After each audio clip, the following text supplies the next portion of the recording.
अब इसमें देखो गैस लॉ का ये है, देखो आइडियल गैस लॉ क्या है? The law relates to state variables of the gas in two states. The first is Boyle's law. कहाँ खो गई जेसिका, कहाँ चिपक गई? Boyle's law. It gives the relationship between pressure volume at a constant temperature. Temperature is constant और pressure और volume के बीच का जो है relation बताते हैं. Boyle's law क्या बोलता है? The pressure of a fixed amount of gas is inversely proportional to its volume. This is what the gas law states. Boyle's law states that at a constant temperature, the pressure is inversely proportional to the volume. The value of proportionality constant for each curve corresponds to a different constant temperature. अगर आप जब graph में देखते हो तो अलग अलग temperature में अलग अलग ग्राफ आपको मिलता है, right? That is what it means, and this is known as your isotherms.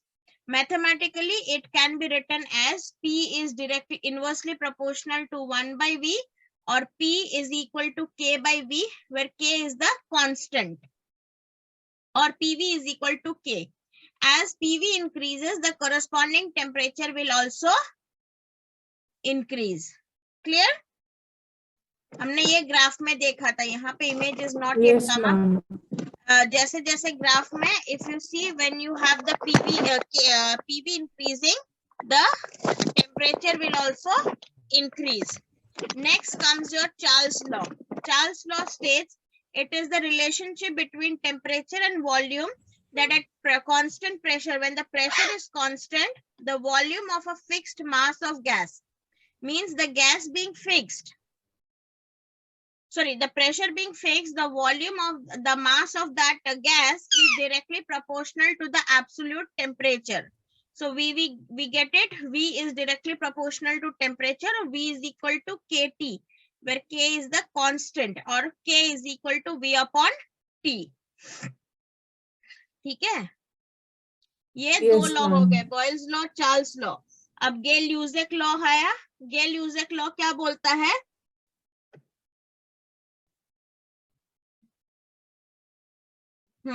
Gale-Lussac law says that at fixed volume, जब वॉल्यूम फिक्स हो जाता है तो प्रेशर और टेम्परेचर का रिलेशन जो होता है, that the pressure of a fixed mass of gas is directly proportional to the absolute temperature. So it is the absolute, it is the volume which is fixed here, and pressure is directly proportional to the temperature. क्या मिलता है? P is directly proportional to temperature, और P is equal to KT, where K is equal to P upon T. Next आता है, clear हुआ तुम्हारा ये तीन लॉ? Yes ma'am. फिर आता है एवोगाड्रोस लॉ. एवोगाड्रोस लॉ में क्या होता है? Volume is directly proportional to the number of molecules, and pressure and temperature remains constant here. It gives the relation between amount of gas and volume. It states that all the gases of equal volume under the same condition of temperature and pressure contains an equal number of molecules. Means if you increase the volume, the number of moles of or the molecules will also increase. Clear? This is Avogadro's law. Now coming to the next is your real and ideal gas law. अब ideal gas law यहाँ पे है, उसके बाद हम real gas law के बारे में पढ़ेंगे और दोनों के बीच का जो रिलेशनशिप है वो हम देखेंगे. ठीक है, ग्राहम्स लॉ है क्या आपका? नहीं है ना Graham's law? No ma'am.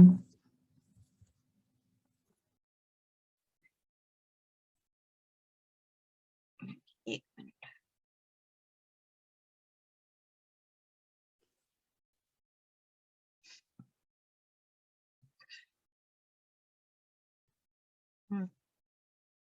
Ideal gas law, when you combine all three laws, that is Boyle's law, Charles' law, and Avogadro's law, here temperature is constant and volume is inversely proportional to pressure. Here pressure is constant and V is directly proportional to temperature, and here pressure and temperature is constant and V is directly proportional to the number of moles. So when you combine all this, what you get is V is directly proportional to NT and inversely proportional to P। और इससे हमें क्या मिलता है, V is equal to nRT upon P, where R is the constant which you have put for the proportional sign. इससे क्या, P when we shift P here, V is equal to nRT, right? So in the equation, this equation is known as your ideal gas equation. Here P is pressure, V is volume, and N is the number of is the amount of gas, that is number of moles. T is the temperature and R is the universal gas constant. R का जो value है वो different होता है with different units, right? When you come to R with kilojoules per mole, joules per K per mole, kilomole, it is 8.314. When it comes to liters per atom per kilomoles, it is 0.0821. अब जब calorie में होता है तो ये आपका value ये होता है. Got it? Yes, ma'am.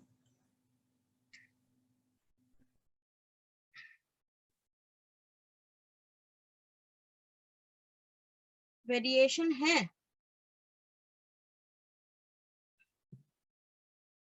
A and B constant के साथ है.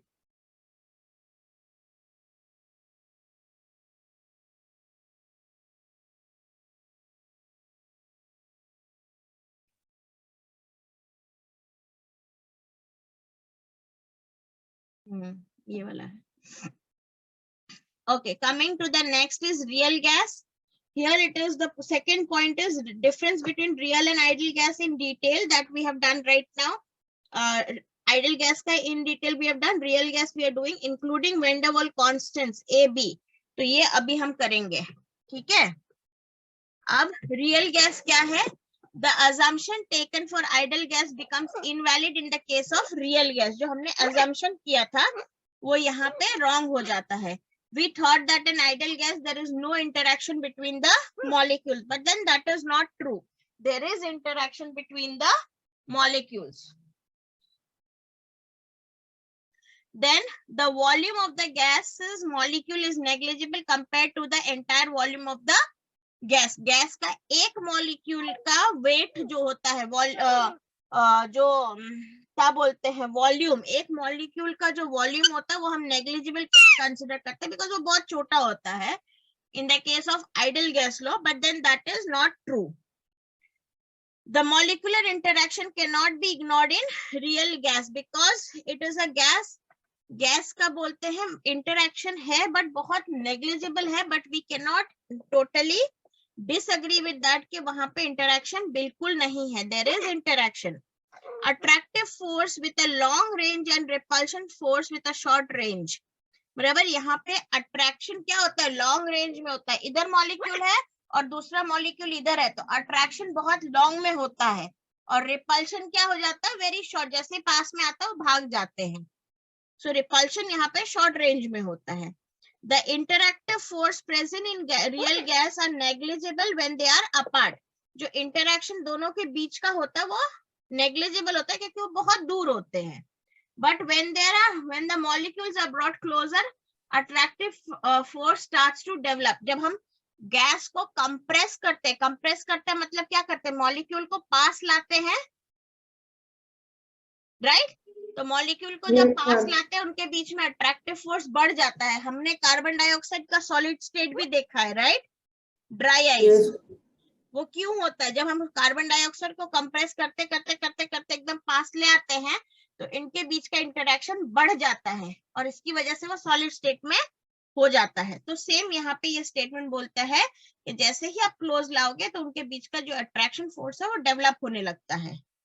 On bringing the molecule closer, they start repelling each other. अब बहुत ज्यादा पास आओगे तो भी वो रिपल्शन होता है, ठीक है. बट अगर हाँ प्रेशर मेंटेन हो तो वो क्या होता है, रिपल्शन फोर्स उतना ज्यादा एक्ट नहीं होता जितना ज्यादा उसमें प्रेशर पड़ता है. Got it? Yes, ma'am. Clear till here? Yes, ma'am. Next आता है आपका कंप्रेसिबिलिटी फैक्टर, जो है वेंडर वॉल वाला जो फैक्टर हमने अभी देखा था. ये कंप्रेसिबिलिटी फैक्टर नहीं है, है compressibility factor and its significance. Derivation of ideal gas equation हमने कर लिया है जैसिका, देखो अभी क्या ना, PV is equal to NRT कहां से आया, ये डेरिवेशन हमने किया था अभी। PV is Yes, equal ma'am. To NRT कहां से आया, 3 लॉ से आया। ये डेरिवेशन किया आपका, देखो आपके पास वो शीट है पीडीएफ वाली, Yes, ma'am. उसमें हमने फर्स्ट पॉइंट कर दिया, ई पॉइंट कर दिया है।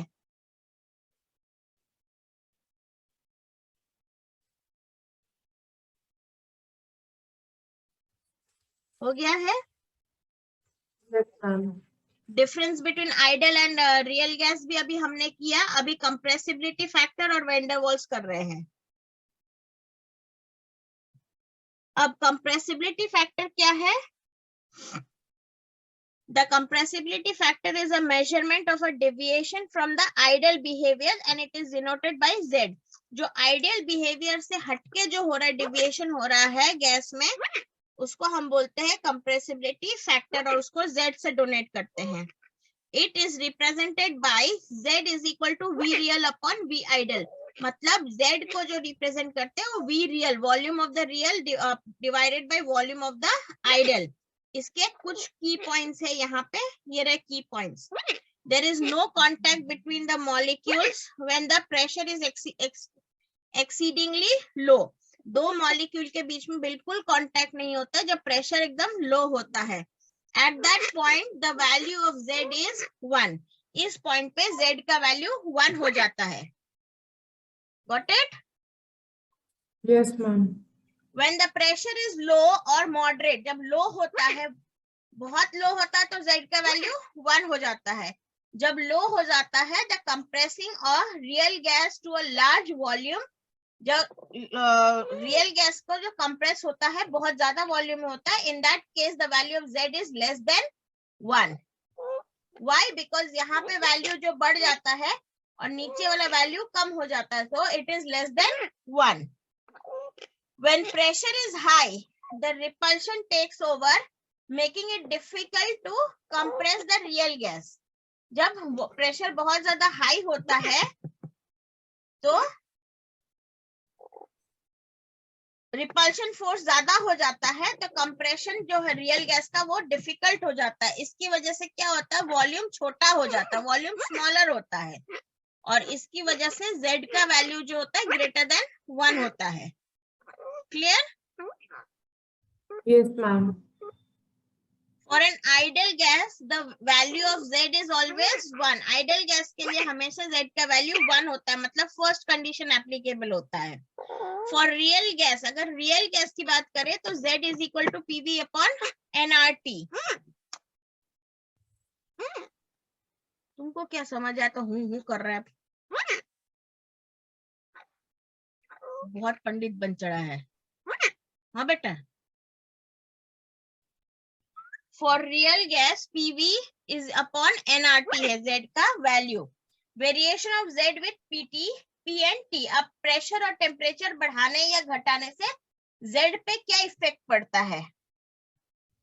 The graph is a straight line curve of for an ideal gas of compressibility factor with pressure. However, at low pressure for real gas, the value of Z is less than 1. अगर pressure low है तो real gas का case में Z जो है less than 1 होता है, वो अभी हमने देखा।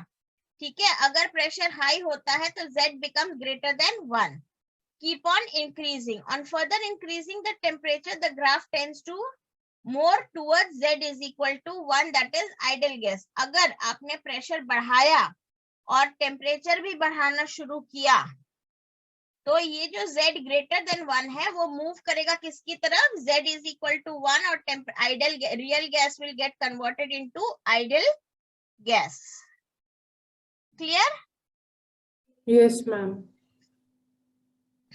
It can be concluded that the real gas follows ideal behavior only at low temperature and low pressure and high temperature.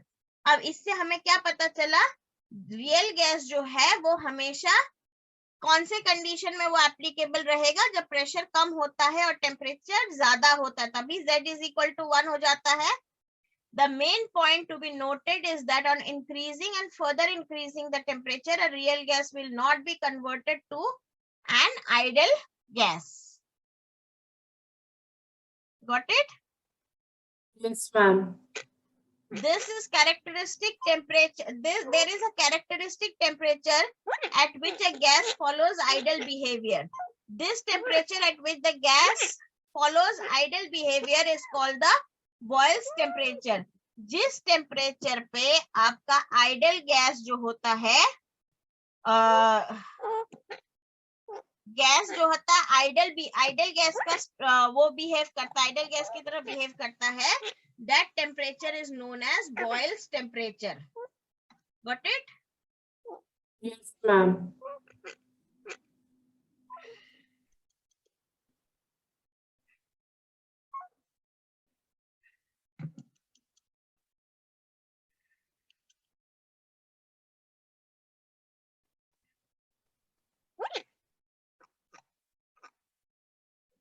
Okay, अब आता है वेंडर वॉल्स का कंप्रेसिबिलिटी फैक्टर हमने कर दिया, इसका इंपॉर्टेंस भी कर दिया अभी. ठीक है, point number C done. Yes, ma'am. अब बी का जो सेकेंड पार्ट है, van der Waal constant A and B.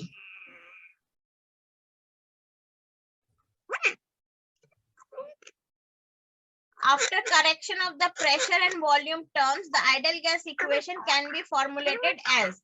जब थोड़ा कम करेक्शन हुए, क्योंकि हमने रियल और आइडल गैस का देखा, उसके बाद कुछ करेक्शंस आए, उसके बाद में जो हमारा इक्वेशन मिला वो ये है, P plus A n square upon B square whole bracket plus V minus NB is equal to nRT, where A and B are van der Waals constant. ये हमारा न्यू इक्वेशन आया after correction of pressure and volume terms, right? A is the attractive force between the gases. As the attractive force between the molecule increases, the volume of A increases.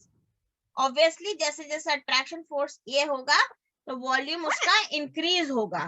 Whereas B is the volume occupied by the molecule. एक molecule जो volume occupy करता है, that is the B. The van der Waal constant A is always greater than B for a given gas. Obviously, A जो है वो पूरा gas की बात कर रहा है और B जो है मॉलिक्यूल की बात कर रहा है, तो ऑब्वियसली उस केस में A का वैल्यू हमेशा B से ज्यादा होगा. The higher the value of A, the more easily liquefaction can occur. जितना ज्यादा A का वैल्यू होगा, मतलब वो ज्यादा पास आएंगे और लिक्विड फॉर्म में कन्वर्ट हो जाएंगे, राइट? Yes, ma'am. अब आता है एप्लीकेबिलिटी ऑफ वेंडर.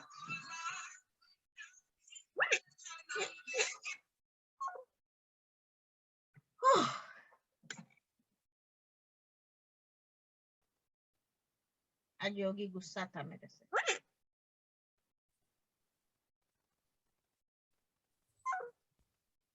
आपका एग्जाम कब है ये केमिस्ट्री का? 5th को. उससे पहले कोई एग्जाम है अभी? No, ma'am. मतलब अभी काफी दिन है हमारे पास पढ़ने के लिए.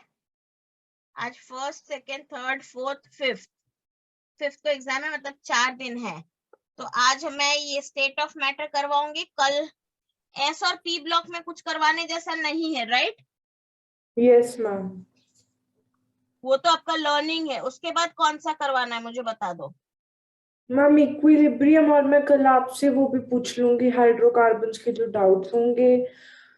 हाँ बस ठीक है. बाकी थर्मोडायनामिक्स मैंने फिजिक्स में से किया हुआ है, तो वो भी इजीली हो जाएगा. उसके बाद क्या बचा? हम basic concept of organic chemistry. तो ये जो इंडक्टिव इफेक्ट, रेजोनेंस इफेक्ट, ये सारा मैंने आपको पीडीएफ भेजा हुआ है, आई गेस. GOC 1 और GOC 2. Yes ma'am. General organic chemistry 1 और जनरल ऑर्गेनिक केमिस्ट्री 2 करके पीडीएफ आया हुआ, आपको देखो. कि मैंने नहीं भेजा है?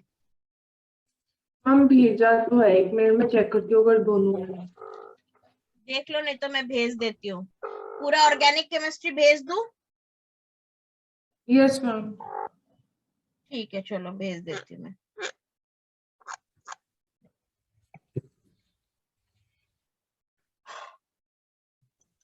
चलो अब इधर जाते हैं, applicability of van der Waals force. When the wall at high temperature and low pressure, the compressibility factor is equal to 0. The equation is reduced to, जब z का वैल्यू 1 हो जाता है तो ये जो इक्वेशन था हमारा ये वाला, वो क्या बन जाता है?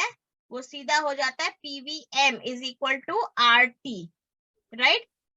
At low or moderate pressure, तो z is less than 1, because यहाँ पे attractive force dominate करता है, तो उस केस में z is equal to 1 minus a upon VRT. ठीक है, अलग अलग में अलग अलग होता है. एट हाई प्रेशर z का वैल्यू ग्रेटर देन 1 होता है, तो उसमें z is equal to 1 plus PB upon RT. ये आपको याद रखना है, ठीक है? Yes ma'am.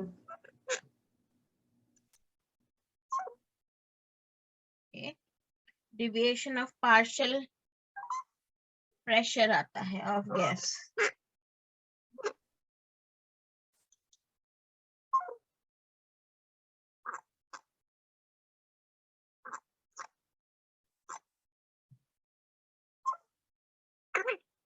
नहीं है, भाग गई, भाग गई.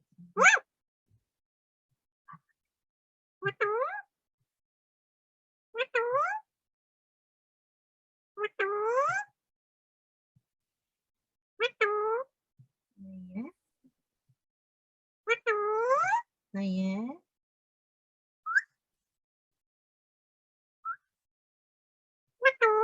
नहीं है.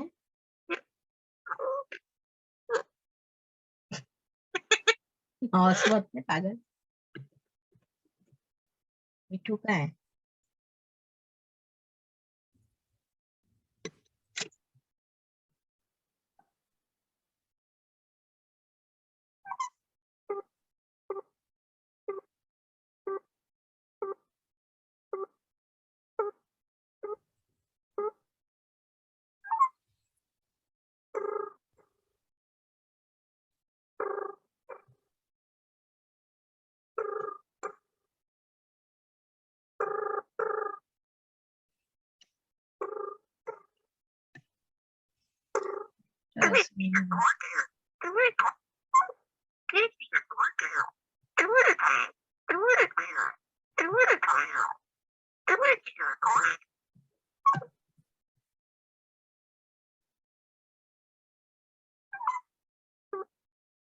रात को किसी को फोन नहीं करते, बैड मैनर्स.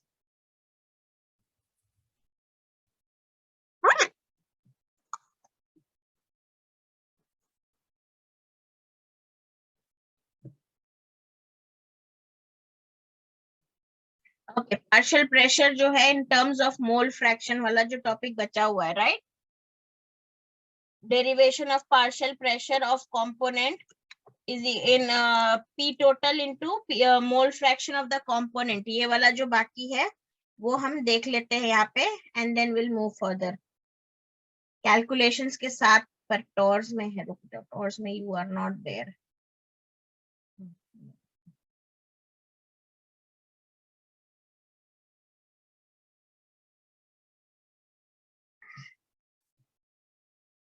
अरे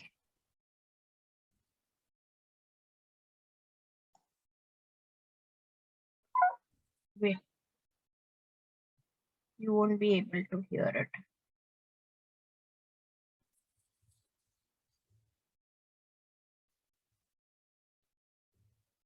Grammarly can help. This sentence is grammatically correct. Here we will discuss relationship between partial pressure and mole fraction. Let us say we have a cubical box and this closed container contains different gases. So the blue one let us call this as a gas of type 1. So this is gas 1. Now the red one is different kind of molecule. So let us call this as a gas 2. Similarly, these molecules let us say call gas 3.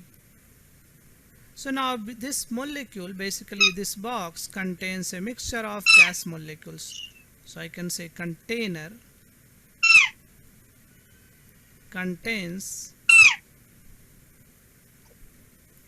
a mixture of gas molecules.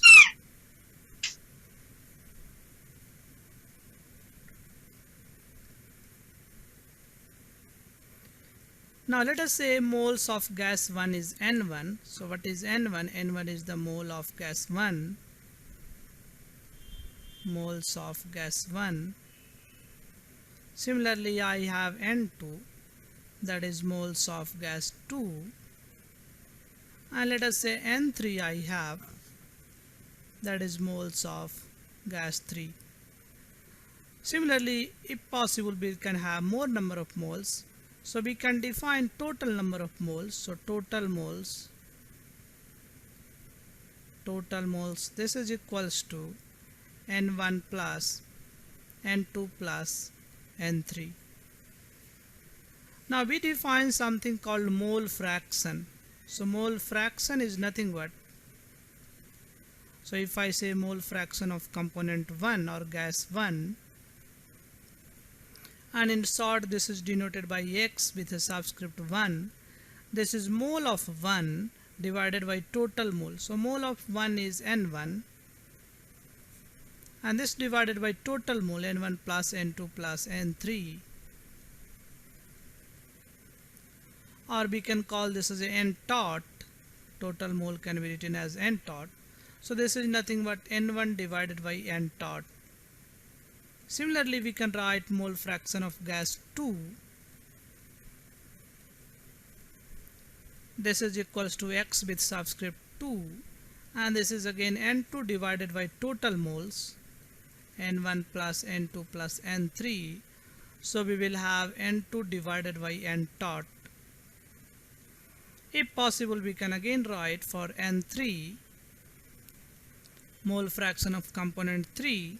This is N3 divided by N1 plus N2 plus N3, and this is N3 divided by N tot. Now we can apply ideal gas equation for gas 1, or we can also apply ideal gas equation as a whole. So let us apply ideal gas equation for gas 1. So if I apply PV is equals to nRT, so for gas 1 we can say partial pressure of P1. And what is this? P1 is partial pressure due to gas 1.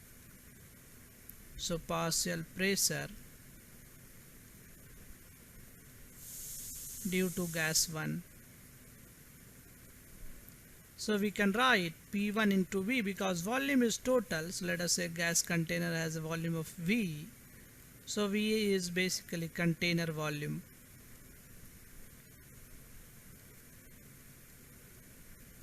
And gas is free to move anywhere, so this total volume is occupied by gas number 1 also, and the number of moles of 1 is N1 R into T, and T is the temperature of the vessel. So let us say T is the temperature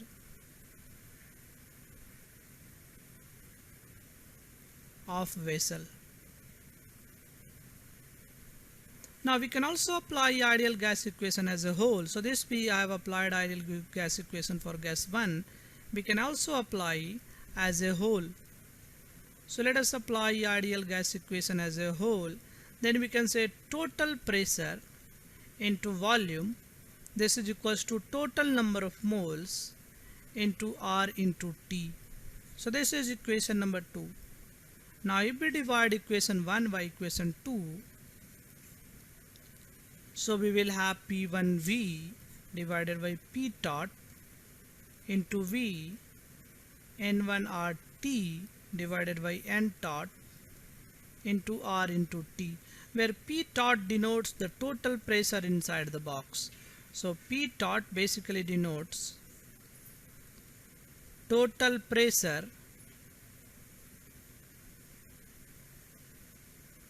inside the box.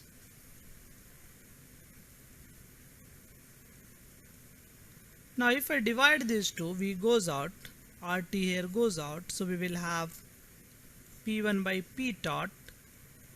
This is equals to N1 by N tot. And N1 by N tot is nothing but mole fraction of component 1. So you see here, X1, that is the mole fraction of 1, is N1 by N tot. So this is basically equals to X1. So now we can write P1 by P tot.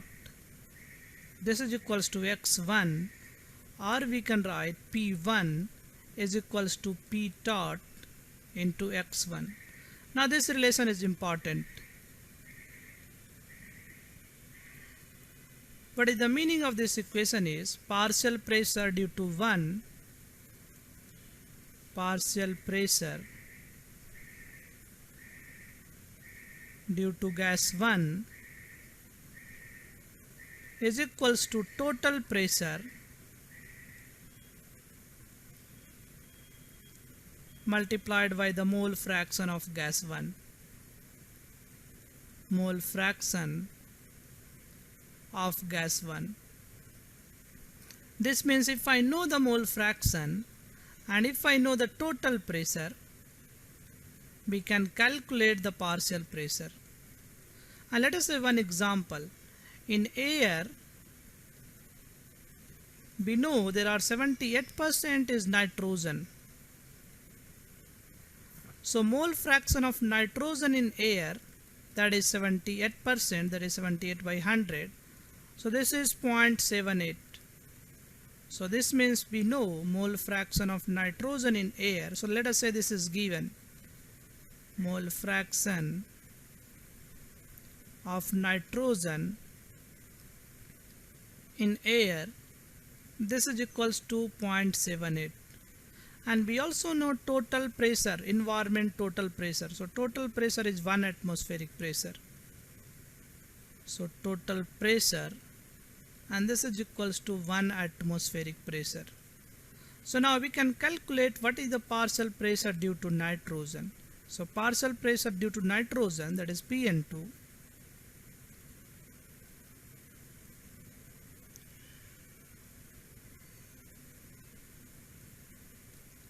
and this is equals to total pressure into mole fraction of nitrogen. So you see P total is 1 atmospheric pressure and mole fraction is 0.78. So we can say pressure applied due to nitrogen is only 0.78 atmospheric pressure.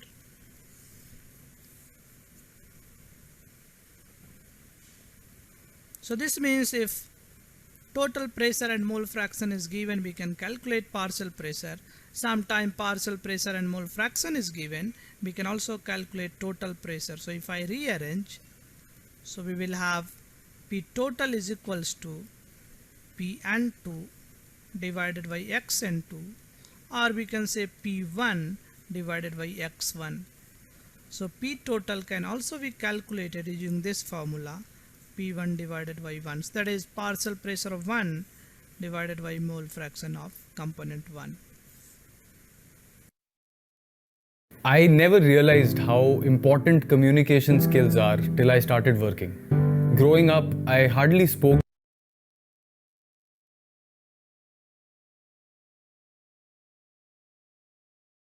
Clear हुआ partial pressure वाला? Yes, ma'am. Any doubt यहाँ तक? No, ma'am. Okay, अब क्या बचा इस chapter में बताओ मेरे को.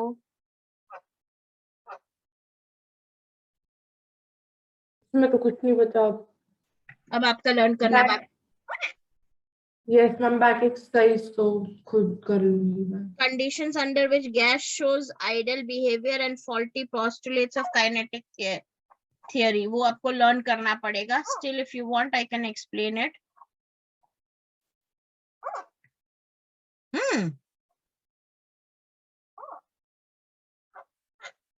तो बहुत समझ आ गया पढ़ना.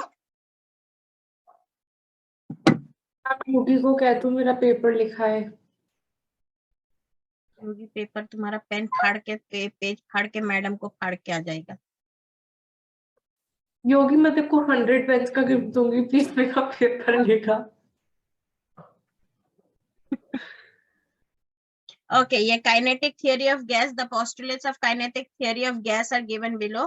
Gases are, ये आपको याद रखना पड़ेगा, ये 5 postulates, right? Gases are made up of many similar particles, atoms or molecules. They are so small in size that the actual volume of the molecule is negligible. At normal temperature and pressure, there is no force of attraction between the particles. Second postulate, particles of, ये third है, particles of a gas are always in constant and random motion. They collide with one another and the container wall during their erratic movement. मतलब पागल की तरह जब दौड़ते रहते इधर से इधर, तो वो दूसरे मॉलिक्यूल और वॉल दोनों के साथ में कोलाइड करते हैं. The collisions of the particle with the wall of the container is the total pressure exerted by the gas. The first postulate says the collision of the gas molecule are perfectly elastic. This means that the total energy of the molecule remains the same before and after short range collisions. At a particular temperature, different particles in the gas have different speed and hence different kinetic energies, right? Yes, ma'am. ये आपको याद रखना पड़ेगा. The distribution of speed remains constant even on changing the ideal individual speed of gas. जैसे जैसे speed change होगा, फिर भी distribution जो है वो equal even constant रहेगा. If the gas will have variable speed, they must also have variable kinetic energy. The average kinetic energy of the gas molecule is directly proportional to the absolute temperature of the gas, and mathematically this is the representation. Kinetic energy per mole is equal to 3/2 nRT, or per molecule it is 3/2 kT, where K is known as the Boltzmann's constant. Got it? Yes, ma'am. और कुछ है इसमें जो बच गया है? ये all pink questions क्या है? मैम ये एनसीईआरटी में जो थ्योरी के बीच में क्वेश्चंस होते हैं. अच्छा, वही सोचो पिंक क्वेश्चंस क्या है?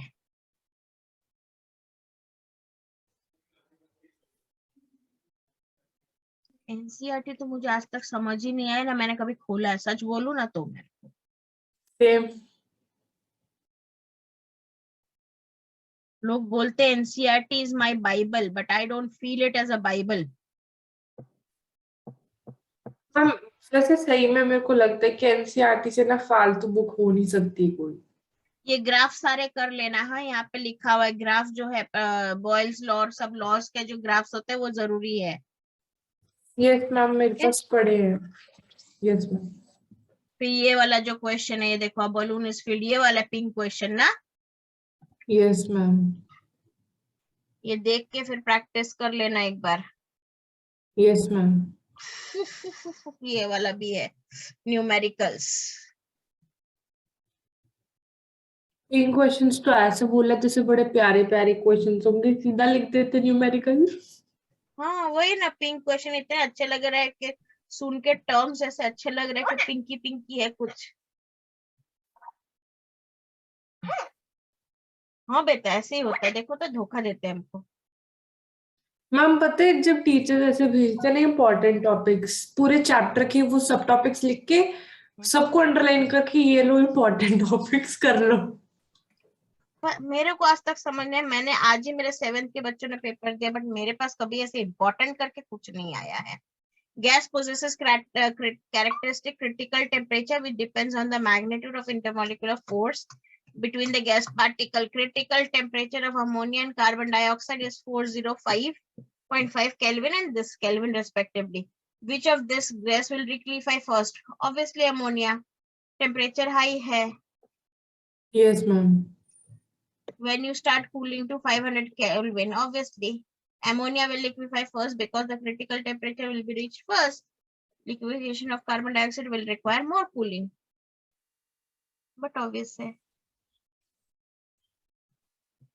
मैम का पेपर भी ऐसे से डाल दें.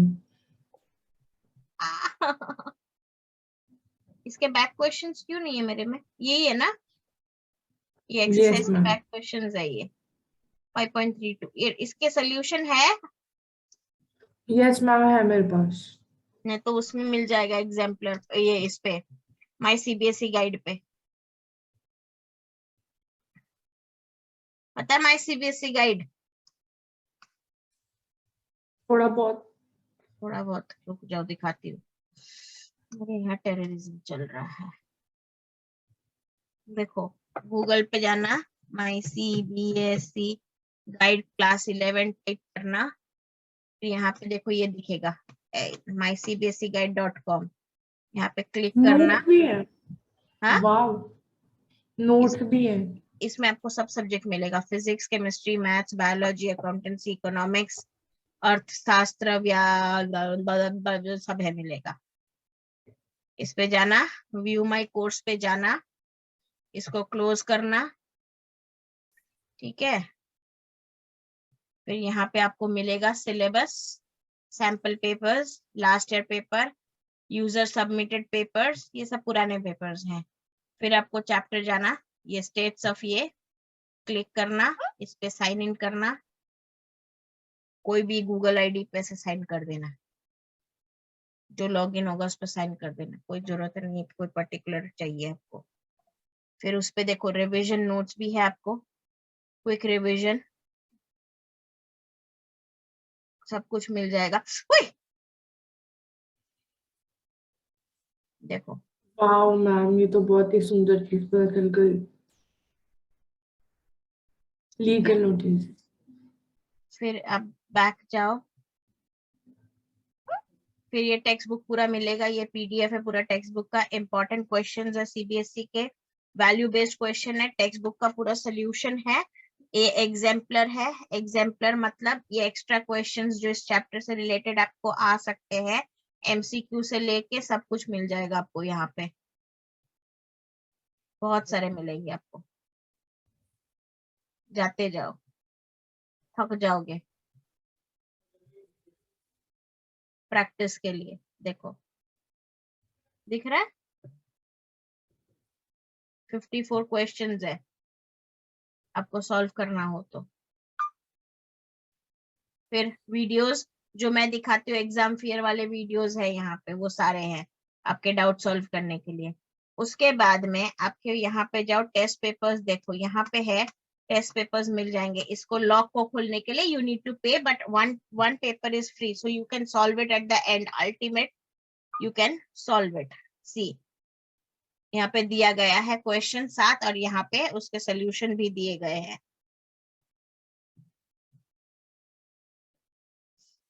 Got it? मैम वैसे. Yes ma'am.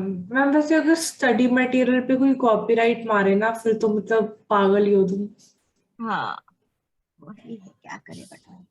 ऑनलाइन टेस्ट किसी भी को है. ये किसी एक को एक टेस्ट चीज है. करते पूरी क्लास में स्टार्ट हो जाता है, वो बढ़ देखो ये जाता एक है एकदम. टेस्ट है, ऑनलाइन टेस्ट है. जनरल इंस्ट्रक्शंस है, स्टार्ट टेस्ट है, एमसीक्यू फॉर्म में है.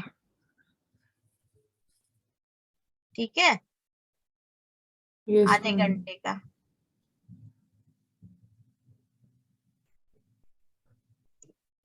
इस तरह से है. दूसरा एक टेस्ट तुमको दे दो. तुम्हारे एमसीक्यूज आएंगे या वो आएंगे रिटर्न में? दोनों है मैम. 50-50. Kind of. ये एक ऐप है देखो, क्विजेस करके. इस पे आप यहाँ पे जाओ, यहाँ पे लिखो स्टेट्स ऑफ मैटर.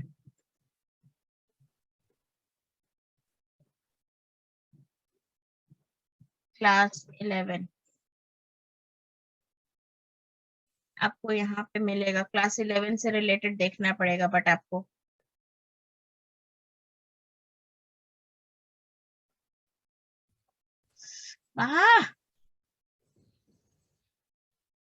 ये मेरा आईडी दूसरा डालना पड़ेगा तो हो जाएगा।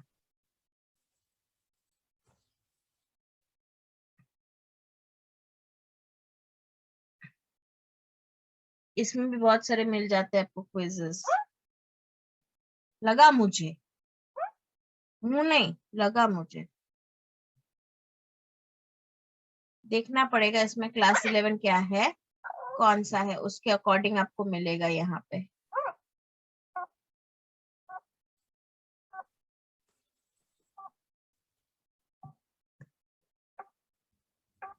क्लास 11 का शायद ही मिलेगा, ये जेसिका छोटे क्लासेस का मिल जाता है जल्दी से। सेकेंड स्टैंडर्ड है, देखो यहाँ पे ग्रेड डाला हुआ है, 2nd to 4th है, वही है, सब छोटे क्लास के, बट इसमें भी बहुत अच्छे अच्छे देते हैं क्विजेस वाले।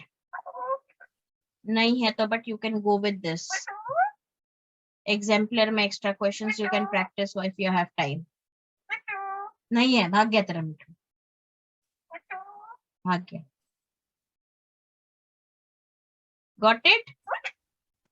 Yes ma'am.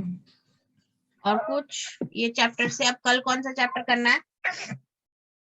मैम कल equilibrium. Okay done. KPKC derivation relation KA KB PKA Lee Chateliers principal statement and application, characteristic of physical and chemical equilibrium, definition of buffer, common ion effect, difference between KSP OSP, और वो tables आपको पढ़ने हैं आपके जो। तो आपका एक चैप्टर आज हो गया है, कंप्लीट कर लेना। कल भर में, दिन भर में states of matters S block P block खत्म हो जाना चाहिए। हो जाएगा? मैम स्टेट्स ऑफ मैटर तो रात को ही कर लूंगी, अब कल मैं एसपी रेडॉक्स और थर्मोडायनामिक्स कर लेती हूँ। ठीक है, ऐसा कर लेना। उसमें भी कोई डाउट हो तो मुझे पूछ लेना कल, ठीक है? Yes ma'am. हाँ, क्या बोलना है आपको बोल लो।